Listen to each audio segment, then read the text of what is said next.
We are channeling Margaret Brown, the Unsinkable Molly Brown. As we have said, her name has never been Molly. That was all from the press to sell papers, to sell the story.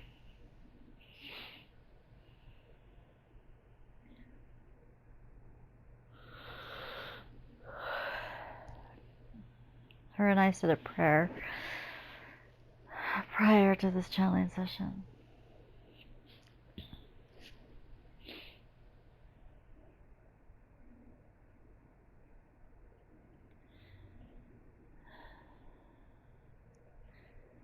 Well, hello. I am so glad that you have joined Robin and I.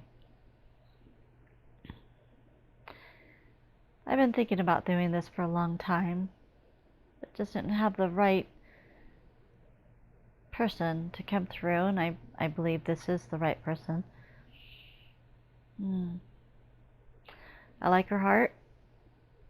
I like her tenacity. She's a good person. She will do just fine. I'm not going to get into my life too much because most of you can read everything you need to know. And I enjoyed my life. My life was perfect, except for a few glitches, which we're going to talk about. And we're going to talk about what you have been most curious about, and that is my travels on the Titanic. It haunted me for my whole life. I survived it. I don't know how, but I did. It's horrible. It was horrific. And I had nightmares for the rest of my life. Okay. Let's start at the beginning. I was on a trip with my daughter. We received word that one of my grandchildren was ill. I tried to talk my daughter into going with me on the Titanic to travel back to the United States, but she would have nothing to do with it. She said, "The child is just fine. I am not leaving Paris, France, just to travel back." So she stayed, and I traveled so I could board the ship. I knew it was its first voyage. It was quite a spectacular event, and I actually didn't want to miss it. So I took board, packed my bags, and was going home in the fanciest way possible. I was so excited. I didn't care to be alone, but I've never met anyone that was a stranger. I could befriend anybody. I could go on a trip and have no friends and come back and have a dozen. It's just kind of the personality that I am.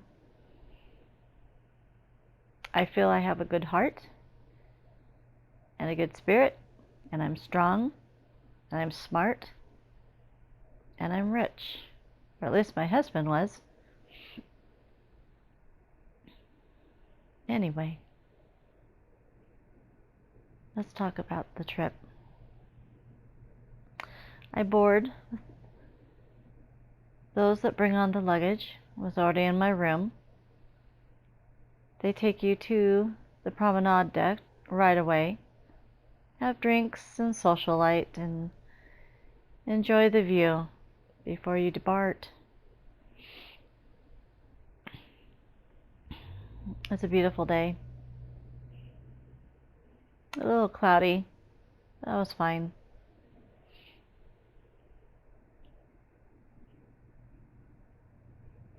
I'm going now into my room. From the promenade deck, I went through a door I went down one flight of stairs. I turned right down a narrow corridor. It seemed to have red velvet carpet on the floor. The design, very rich looking. Beautiful, beautiful chandeliers down the hallway. Very intriguing. Came to my room. Opened the door. My luggage is there, placed neatly. The room is gorgeous. Lots of gold. It's a little bit small, but that is just fine. I don't plan to be in my room very much. I plan to be socializing quite a bit and enjoying this beautiful ship. I want to see it all. There will be shows and entertainment, and it's going to be a thrill. I dress for the evening, for the dinner.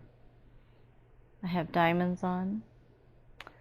I have emeralds hanging from my ears. I have an emerald and diamond necklace on.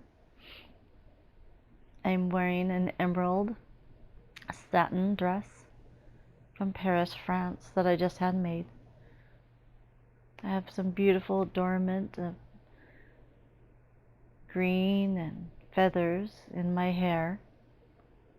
I was never good with my hair, but I was able to have it done before I boarded the ship, that it would last and I could just fuss with it just a little bit.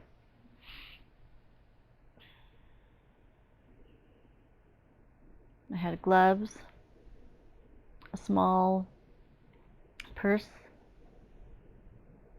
and a fan, because I do get hot flashes. I'm not like the rest of the rich.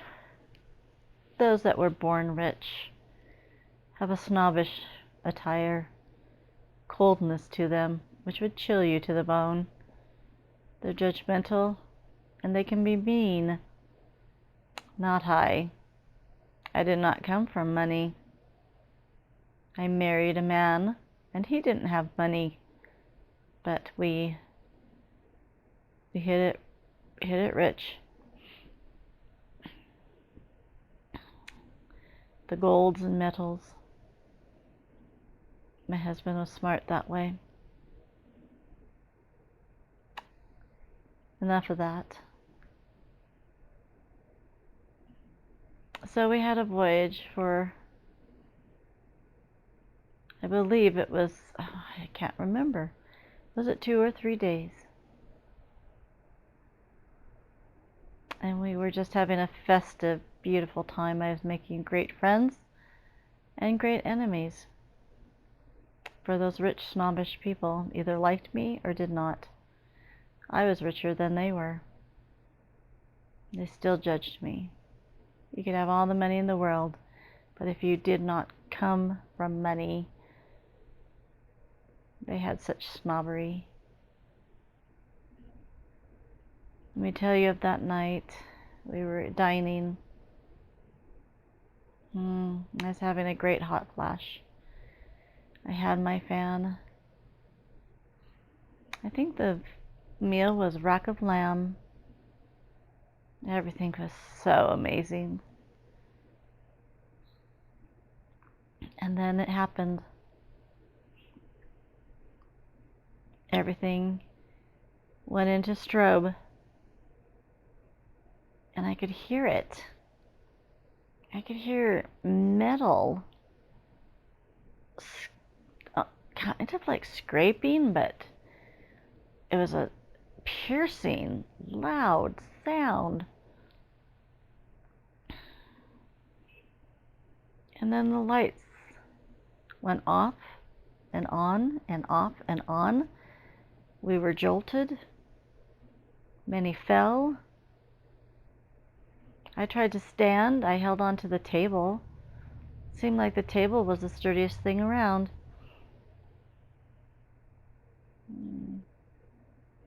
Then we started going sideways. What the hell, I said. What the hell? And I realized this was not going to be good. This is bad. This is really bad. Everybody was panicking. He tilted more, and people fell. Things hit people, knocked them out. Tables, chairs, everything was falling. Screaming. Those poor, poor, poor rich people. We were all equal now, weren't we? I held on to that table. It seemed to be screwed into the ground, so I held on to it. Tried to keep my balance. I can't remember, but I believe I took my shoes off so I could be barefoot, so I could be flat-footed, so I could hold on. I had to survive this. I knew this was not good. This was not good. We tried to make a chain of people holding hands so we could make it out of the room as it was tilted and not fall. I knew I couldn't get back to my room. It would be too dangerous. I needed to go up and see what was going on. I knew we hit something, and by that sound, it created great damage to the ship. But surely they should have an emergency device, to get us all off the ship. But we were in really cold waters. We were around ice. And the night was awful.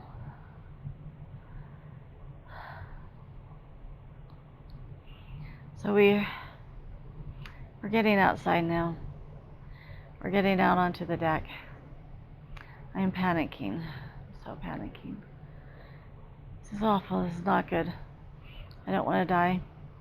I don't want to drown. I have my children, my grandchildren to think of. My life is not over. It can't be over. I don't want it to be over. Oh my gosh. There's people in the water. People fell in the water. That water must be sub-zero. It's freezing. We must get those people out of the water. But I can't. We can't. No one can. Oh my gosh. We're gonna die. I was facing death in my face. I was facing death. They were trying to get the side little boats off the decks. Some rose up instantly and some did not. They had painted those frickin' boats on the deck. Are you kidding? This is ridiculous.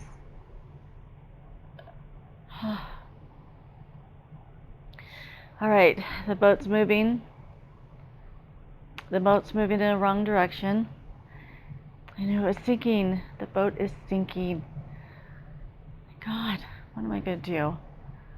What do I do? Wish my husband was here.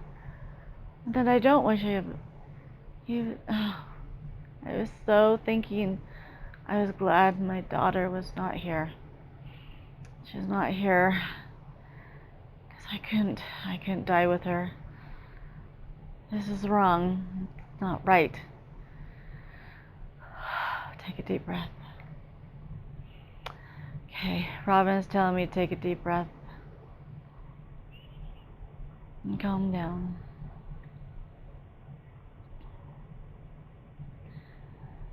So, many men and workers of the ship were getting the boats that they could remove off the deck. They were hoisting them up and down into the water. They were having people climb on board. They were trying to keep everybody calm, but no one was calm. Not even I. But then something kicked in. My survival mode. My controlling nature. damn it, I was going to save as many children as I could. I was going to get those children on the boats. I didn't care if they were rich or poor, those children were going to be saved. If it costs me my life, I will save those children and their mothers. We got as many as we could.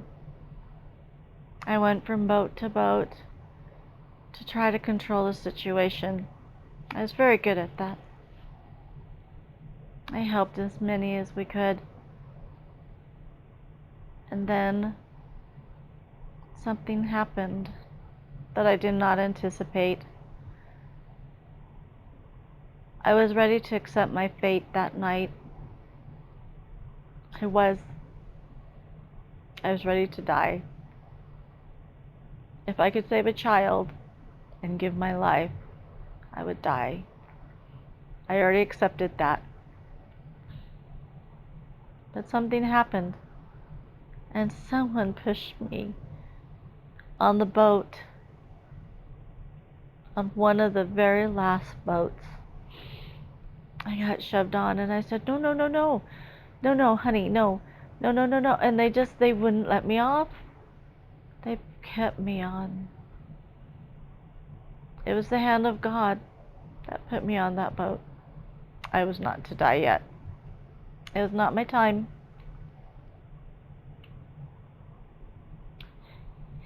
It was a horrific scene. And I know none of you could probably imagine the screams, the cries for help, the people that were in the water, not quite frozen. I wanted to lift them onto the boat, but we couldn't. We could not.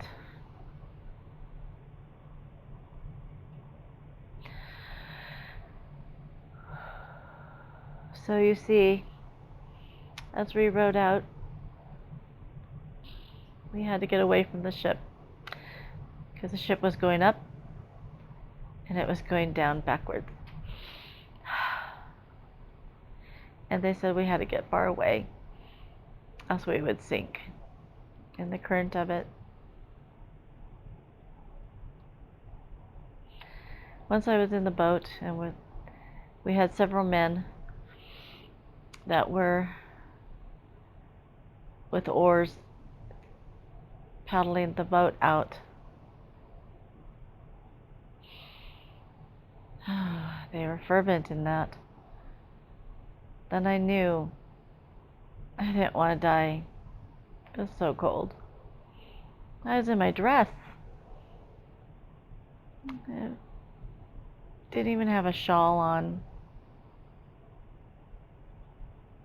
Oh. Do I look back? I didn't want to look back. I didn't want to see the ship and the people die. But of course, human nature is to look and to watch fear and terror as the ship slowly sank. Men, children, women died. It was a catastrophe. That ship was to be the best made ever, and it crumbled like a piece of paper. Was this God's will? I don't know. But I could never, ever get those images out of my mind. And what was the worst thing is seeing the bodies in the water. And you couldn't save them. Could not save them.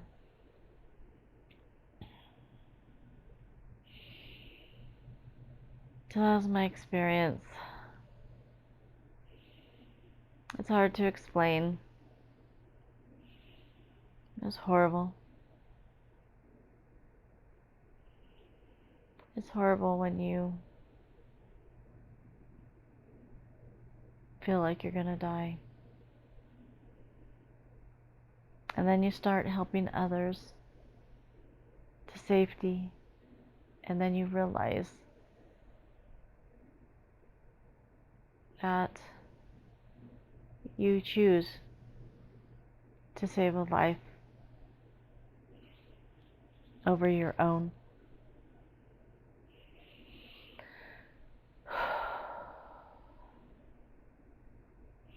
I have told my story, but I have not told the horrific images, extreme sadness, pain. I was never the same after that. I became more quiet, introverted for a very long time. It's hard to find joy in anything. And I have what you would call your postpartum, not partum, post stress from a horrific event. Traumatic, post-traumatic, that's what the word I'm thinking of. I hid up in my home with family. I cried a lot. I would just burst out in tears because I would see an image of a man, woman, or child in the water. And those that were standing on the ship and watching it sink and hearing the cries. And let me tell you, after a time, you hear less cries and then less cries until there's silence.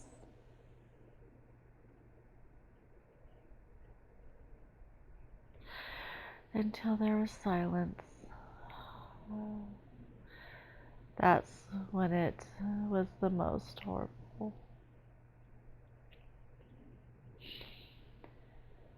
But out of that silence, you felt reverence, some sort of sacredness, because you know many people died right then, and they were being whisked off to heaven. And I hope God blessed them all as they walk through the gates of heaven.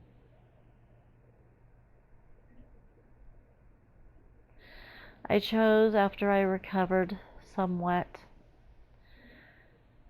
to serve my fellow man stronger than ever before. I was rich. My husband had passed. My children were grown. And it was time for me to develop and make myself a good product of society. And so I did. I was involved in many different charities, and I helped as many of men and women and children as I could. I had no judgment of any situation because I understood that sometimes our society is wrong, that they cast judgment and put boundaries and laws and legal things on things that may need to be loosened up so we can help each other and that we can strive to be each other's helpmate in this life. I came to that realization, and I never judged a woman of lowly means. I helped her. I held my hand out to her. And it was her choice if she was going to grab my hand and let me help lift her up. It's all about choice. I put my hand out several times to help those in need, and they either accepted it or denied it. As you understand, many people do have pride. I had no pride. I did not care once I went through something like that. There's no pride. I learned that God gave me life. He saved me that day. I was not going to get on that boat, and somehow I got shoved onto it. And I tried to get off, and they shoved me back. That was God's hand. He gave me a chance to live, and others did not. And so I served my life well. So you see, my life was perfect, even though catastrophe. I chose the will of God. He had blessed me beyond any blessing. And I was one of the few very wealthy people that served mankind with my wealth.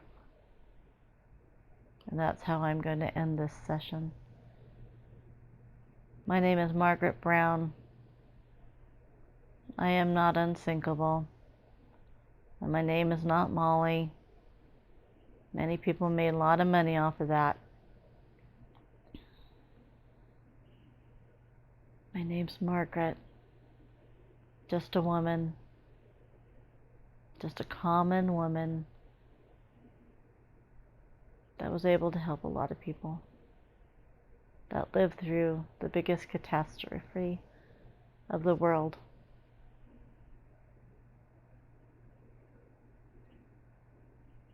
I want you all to know that your lives mean something. Your lives are something. You are something. If you have means to help another person, do it. Money is not meant to stay with you. It's meant to be given. It's meant to help others, not only money, but also yourselves. You are a beacon, a light, and a hand to help those in need. Do the best you can. To be honest with you, it's the greatest part of life. All right. I think I've said everything I need to say. This has been remarkable to be able to give my voice.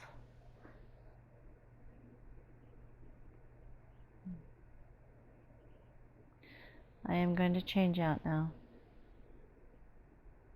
I bless you all.